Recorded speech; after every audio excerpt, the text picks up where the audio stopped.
limits ng short circuit na. So sabi ko sa inyo last time that the sources of the short circuit current. So ano ba yung mga sources na yan? Utility, generator, and motors. So those are the only sources on the short circuit na. So paano ba mag-gather ng data? Paano ba natin i-gather yung mga data?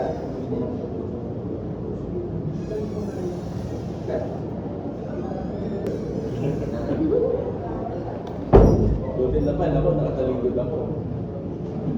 Sarap ako po. Medyo siguro, during environment, yung beginning, ang mga nagkayari. So, the first and the primary source of the short circuit, utility guys. So, the utility is the primary source ng short circuit because constant siya. So, continuous yung sending ng power, sending ng current. Continuous yun. So, kung mapapansin nyo doon sa graph na yun, although hindi yung graph, hindi siya nagbabago guys. It's not decay. Hindi siya nagdi-decay guys. So, saan tayo pwede kumuha ng data nito? Sa utility company guys. So, the primary source of short circuit data the data must gather at the utility. Now, kung isa sa inyo guys, if you want to become a professional electrical engineer, yun lang daw yung may kakayahan na pumirma ng plano. No, so higher heights. So you need to submit TER, Technical Engineering Report. What is that report? Actually guys, that report is a design report, project management, tsaka costing. Yun yung tatlong yun. Yung design guys, kasama na yung sizing ng kable, sizing ng transformer, voltage drop. Yun nung sa ano guys, yung sa electrical system design. Including this one. This fault analysis, load flow analysis. Maraming klaseng analysis ang kailangan ninyong ipasa. And then another, the project management. So magkano, yung estimate, kung magkano yung babayaran nito, magkano yung cost ng project na to. So ganun siya.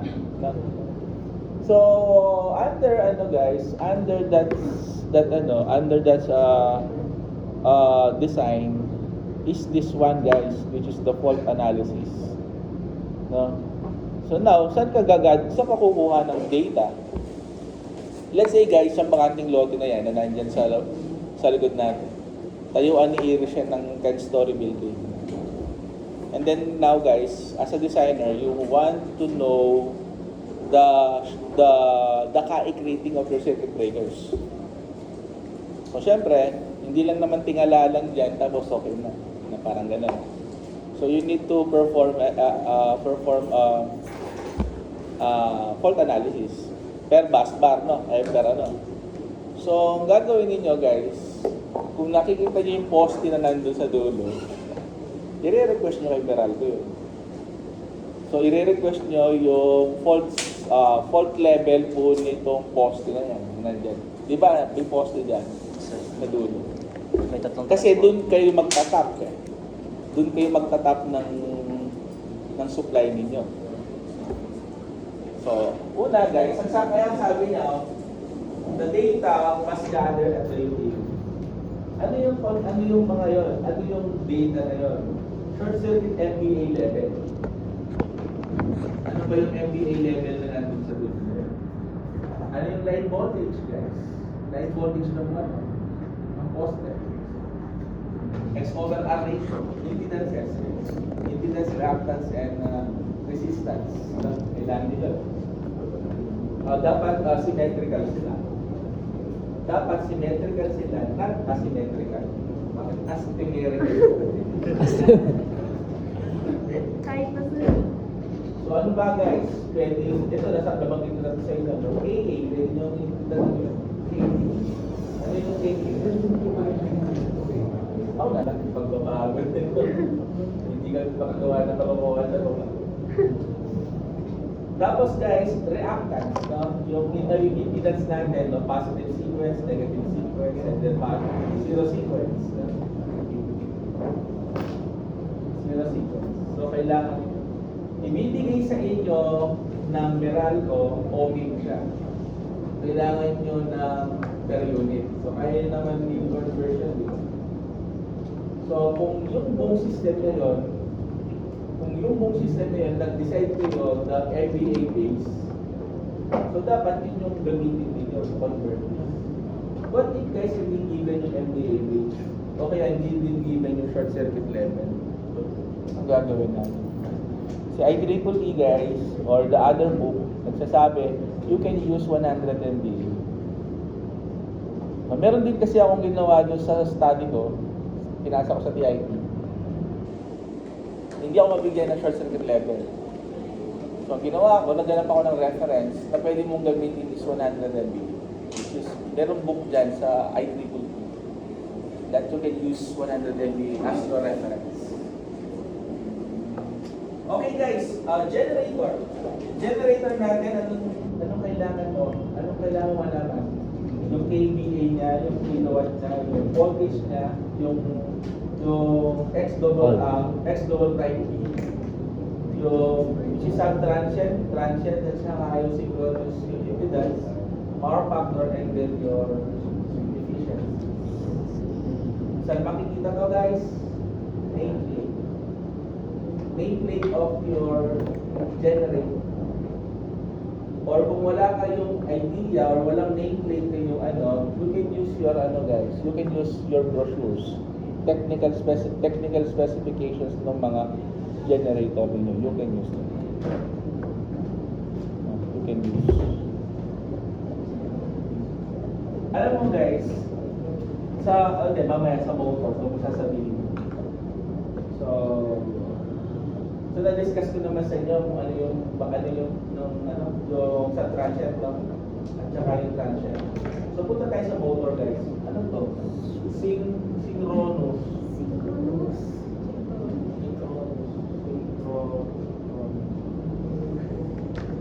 So sa motor naman guys, naging source of short circuit current siya because of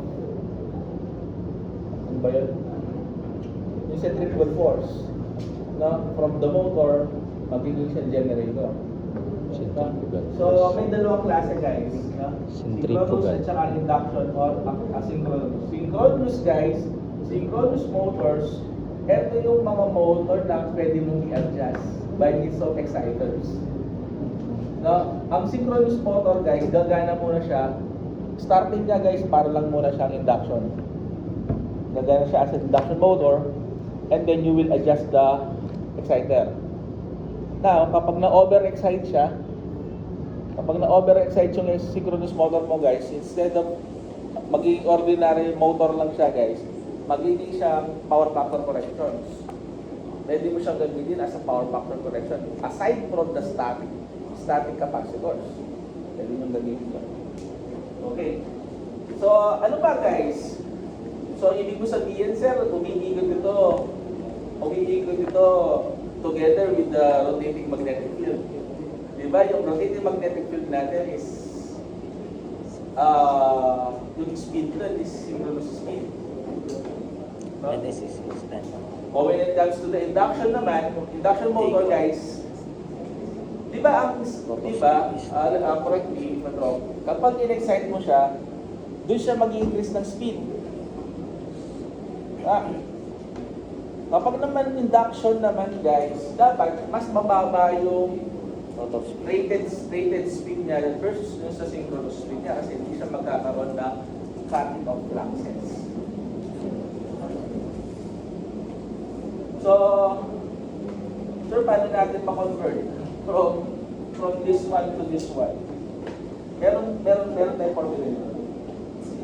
So, para makuha mo yung X double prime P ni motor, kailangan mo yung tinatawag nilang coded letters. Coded letters sa PEC. Actually, this is stands for the short circuit test. Then, coded letters mo from A to B. Tapos, meron siyang maximum and minimum current. Maximum and minimum value. So, para makuha mo to guys, kumare, code letter C. So, gagawin mo lang guys, XO double prime D is equals to 1 over yung coded letter value. Let's, for example, 4.55. Ay, 4.99. 4.99. Ano yung 4.99? 1 over 4.99. Ano to guys? 0.2 sir. 0.2. Yes sir. 0.2. So, ibig sabihin, this is 20%. O yun, 20% of the... Pero mo. Dapat yung alamin yung coded letters ng motor. Nakikita mo ang coded letters ng motor sa nameplate rating. Kasama sa specs yan sir. Oo, kasama siya sa specs. Tapos, punta ka sa PEC, merong value yung coded letters na yun na, like for example, letter C siya. Ang naalala ko, letter C is equals to 4.99. Sir, anong page nga ulit yun sir yung Hindi coded ko letters? maalala eh, coded ano, hanapan mo lang to, lock rotor current. Okay. Ito. Diyan hanapin mo sa PEC. Lock rotor current, coded letters. So, yun. So, para makuha mo yung X double prime D ng motor.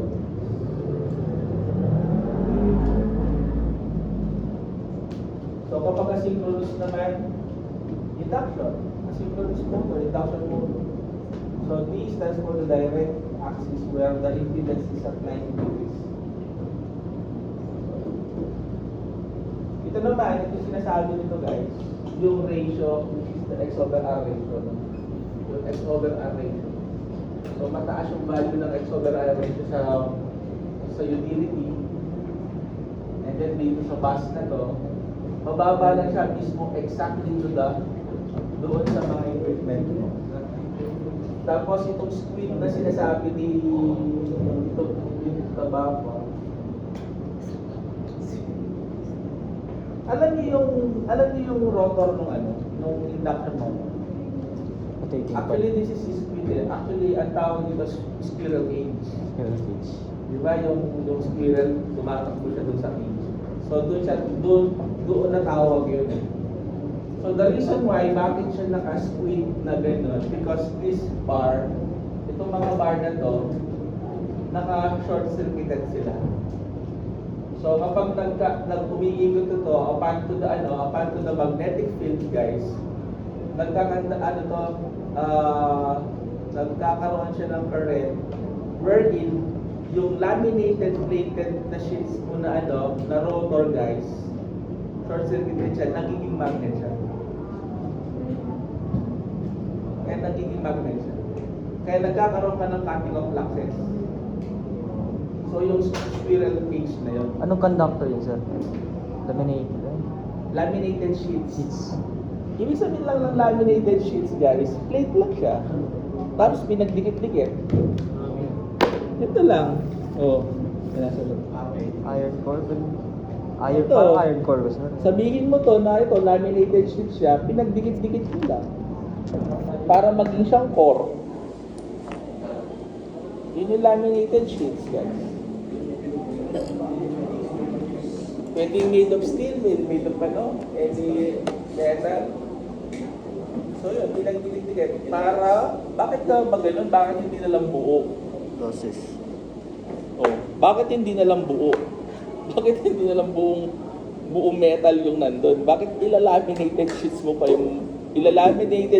pa yung rotor ng motor at saka yung core ng transformer? Meron pa siya ilalaminated sheets, hindi na lang buo. Buong Para malas yung losses. Bakit nga ba guys?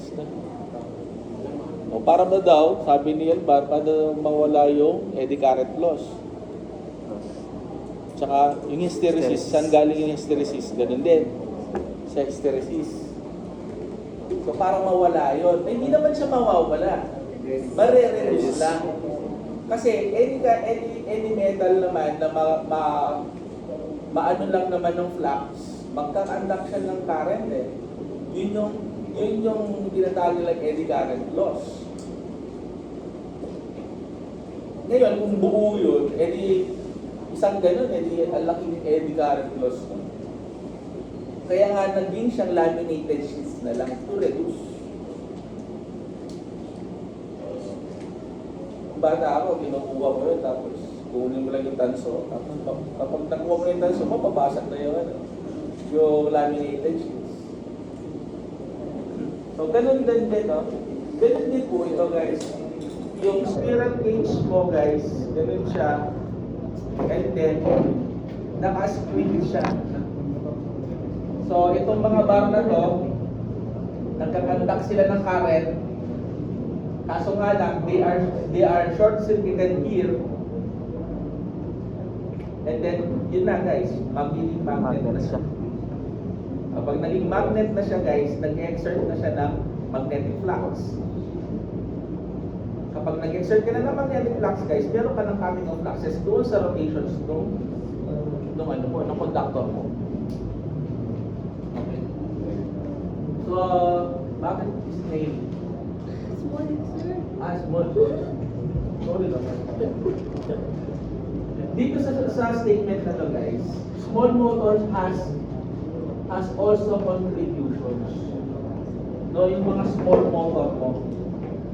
Like example guys, yan, commercial, SM. Marami din motors dyan na maliliit. Mga exhaust fans, no? Mga fresh air fans. Maliliit lang yun guys. Pero yung mga motor na yun, pag pinagsama-sama mo siya, ganun ang gagawin mo. Ganun ang gagawin mo when you calculate short circuit analysis sa mga maliliit na motors na single phase. I-collect mo sila and then you will sum, ano mo lang sila, isa-sum up mo lang sila. Ay silang lahat. No? Isa-sum up mo lang sila. Okay? So, ano daw yung RMS? Yangaw? Ano daw yung RMS? RMS. Root mean square. Root mean square. Kanina hindi mo makita nyo lang. Yung kanina hindi mo makita. RMS ba? Ano kasi ngayon nito? Square root of 2. Square root of 2. So, dapat ang RMS is equals to square root of 2. B na. So, square root of 2. Kasi dahil daw, ito yung frequency mo, ito yung bibig, no? Tapos, itong catheter na to, ito yung BRMS. No? Yan yung BRMS. No? Kanina, hindi nila masolve na So, the significance of the RMS is actually guys, the AC RMS is the equivalent heating effect, no? Heating effect of, ano to? DE.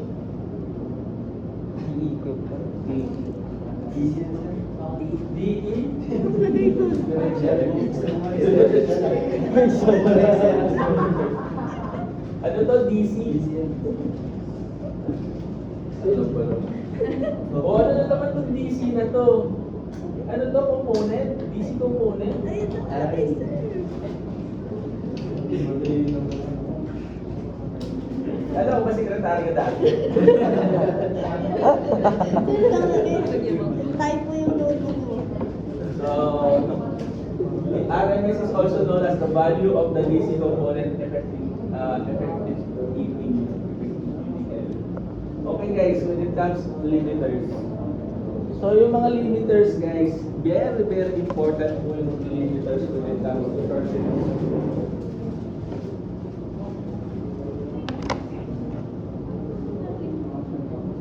So they are very important. Ano yung one? Yung limiters, one of the short circuit limiters, cables. No? Cables is composed of copper and then copper, meron siyang resistance and reactance. If you use that cable in AC, so meron siyang resistance at saka meron siyang reactance. So anong data kailangan nyo malaman kapag cables siya? So kailangan mo malaman is itong resistance niya and reactance niya. Including the length, no? Including the length, also the number of sets, no? So, ilang set siya. Minsan kasi sa cable natin, sa low voltage guys, ginagawa natin, meron siyang sets.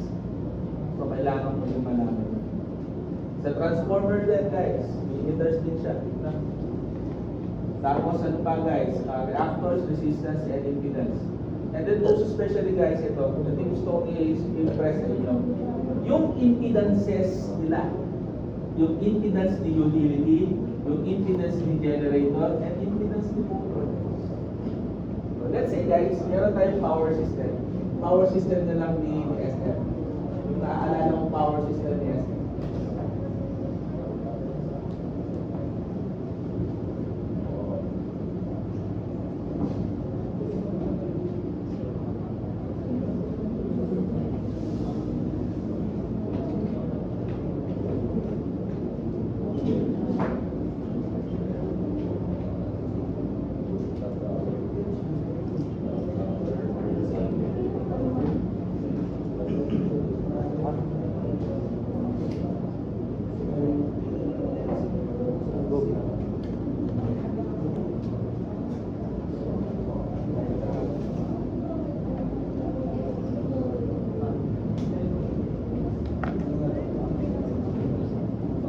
So limiters muna.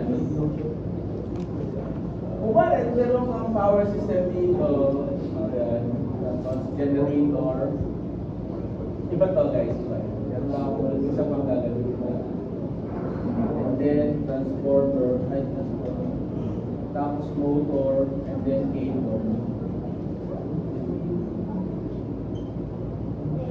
And then utility.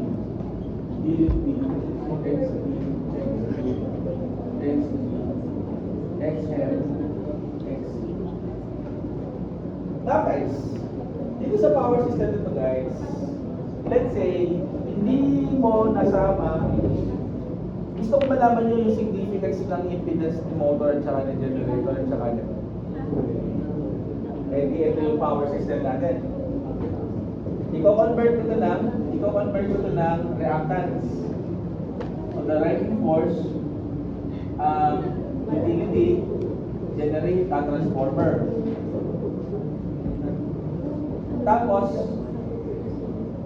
Tapos cable, no? Cable. X. Okay, palitan natin. Now guys, ang mangyayari, ito si XU, XT. Ngayon, hindi sila limiters guys. Yung impedance dito, hindi sila limiters. So, ang mangyayari sa kanila, shorted siya. And then, this is the supply. Ano mapapansin niyo sa power system na ito guys? So, ano mapapansin niyo dito? Kung itong generator at saka motor, hindi, yung impedance ni generator and ni motor is hindi siya kasama as limiters. Ito magiging itsura yan guys. Sir, So, ganyan lang. ang sabi doon sir, impedance of utility, impedance sa generator. Pero bakit reactance lang po yung nandyan sa diagram sir? Di ba reactance din naman? Di ba sa fault, Reactance lang yun. reactance ang ginagawa natin? So hindi na natin i-consider yung Siya kasama. resistance yung ano. Supposedly guys, sa ibang calculations, sa other calculations po, like for example, yung ginawa ni Sir teacher ko sa TIP, in-include niya yung resistance. Yung teacher ko naman dito, sa doon sa seminar, may certain, meron lang siyang certain equipment na ini-include. Siguro kung ang given guys, kung depende sa given, depende sa data. kung purely reactance lang yung makikita ninyo, mamaya purely reactance lang yung ano, then reactance lang siya. Pero kung ang given is angle o kaya X over R ratio, yun, pwede nyo isama yung resistance.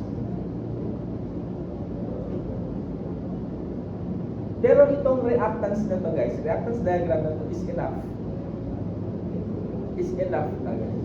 Siguro yung difference lang ng dalawa, yung powers, yung pag-solve mo ng short circuit analysis using impedance diagram. O kapag sinabi mong impedance diagram, included na resistance. At saka yung reactance diagram lang alone. Konti lang yung difference siguro.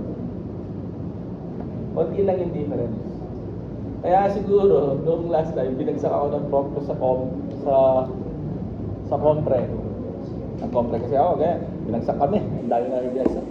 Tapos in-explain ko, kasi po sir, yung pong strategy ni sir ganito, at saka yung strategy ng prompt ko last time, magkaiba.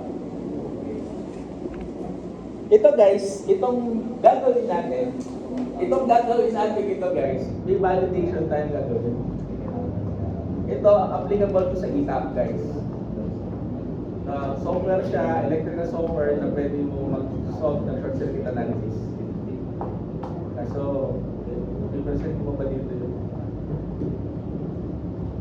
Sige, pag meron pa lang, i-present natin. So, impedance. Ako pwede naman, impedance. Pero, ang tinuturo ko na sa inyo guys, reactance. Pwede. Hindi man lang ang discrepancy. So, mapapansin nyo guys, kung hindi sila kasama, hindi kasama yung impedance nila, ang mangyayari sa system guys, shorted siya. No? So, ano bang totoong value dyan? Ito lang yung reactance mo. Siya lang yung may reactance. Ito lang yung value ng reactance ng buong system. Kasi nga shorted siya. Hindi ba sa circuits ganyan? Sa circuits. So, ibig sabihin guys, itong power system na to, yung buong reactance niya to, ito lang.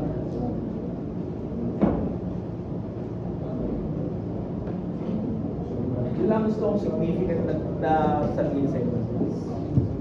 Okay. Now guys, ganito gawin natin.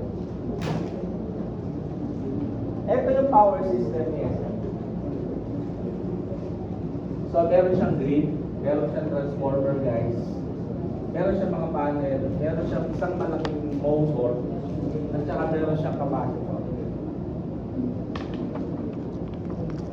Si grid guys, sabi ko sa kanina, continuous and primary source of short circuit siya.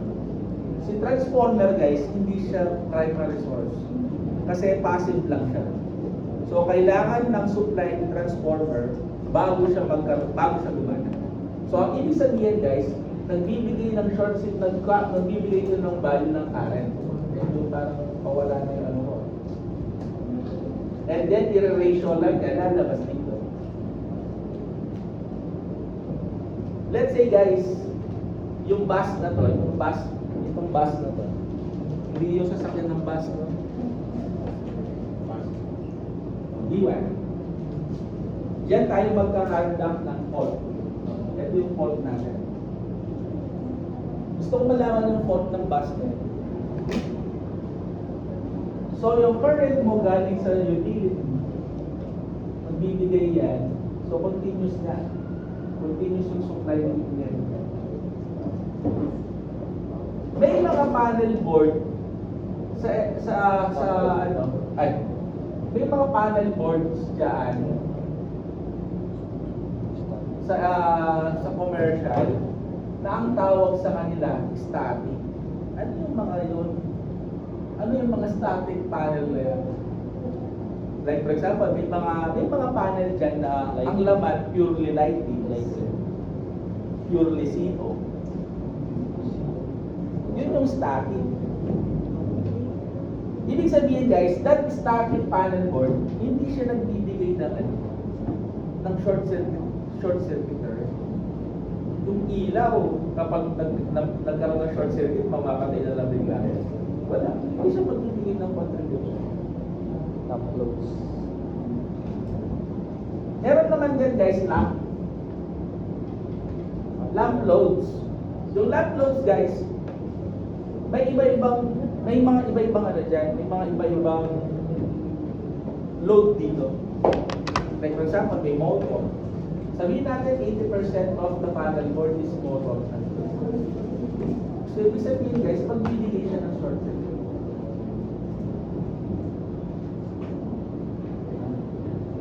Motor. May nabasa ko na yung below 50 horsepower na mga loads is considered as So, ano, above 50 HP considered as high motor. Kaya pagsasama-samahin mo yun.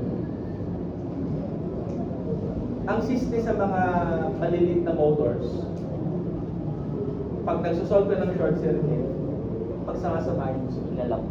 Ilalamp mo sila, isasumation talaga.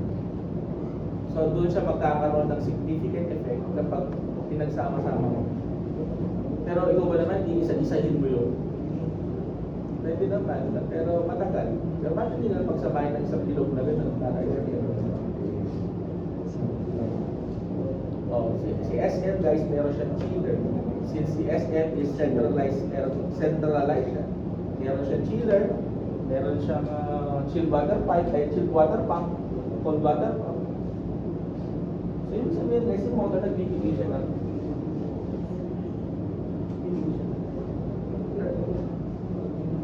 o ito kaya? Positive pa. O ito kaya guys? Bibigay ba siya? Bibigay ba ang capacitor? Para maging efficient na siguro yung motor sa Bibigay ba niya? Yes or no? bibigay Bibigay ba siya? Sabi ni Esoy, yes daw. diesel. Sabi naman ni Michael, yes din. Yes. No, sir, no. No. Actually guys, no. Hindi siya nagbibigay because of the discharge. Open na lang sir. Because of the discharge guys. Kasi yung capacitor na ganito, di ba may capacitor yan? Diba? Tapos may ulo dito. Dito tinatawag ng charge. Diba? Ito palang ulo na to guys, meron niyang resistor. Bakit na ba binibigyan ng resistor kung capacitor na to? To discharge. Para ma-discharge ito. Kasi kung wala yung discharge, ang lakas nito. Makukurente na talaga, maano mo talaga. Magdi-discharge lang siya sir pagka sobra na yung voltage na na-charge niya. Ganun sir. Hindi ko alam, pinatay ko. Automatic sir. Kasi di ba nga, sabi ko sa inyo, kapag nagkaroon ka ng fault dito, magkakaroon ka ng voltage na zero. So kapag nagkaroon ka ng voltage na zero dito sa line na ito, mamamatay ito. Piniti yung current. So ibig sabihin, yung pagbaba niya, yung pag-close, pag-open ng mga contactor guys, ibig sabihin, nag-open na siya. Kaso nga lang, kailangan mong i-discharge ito. Pagka-discharge niya guys, since meron siyang resistor doon sa dulo na yun, dito sa ulo na yan guys, i-discharge siya. So ano pang mangyayari kung discharge na siya, edi wala na siyang maibibigay na current. So hindi siya makakapagbigay ng ano. Hindi siya makakapagbigay ng short circuit. Short circuit.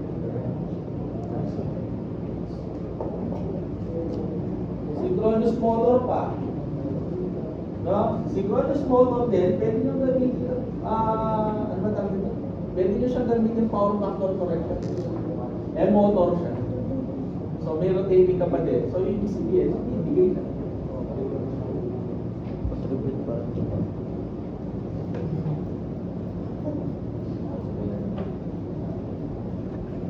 So, yun po yung behavior ng mga. Kasi magagamit natin yan namin. So magsuot tayo ng magsuot tayo ng sa kanila. Try natin magsuot.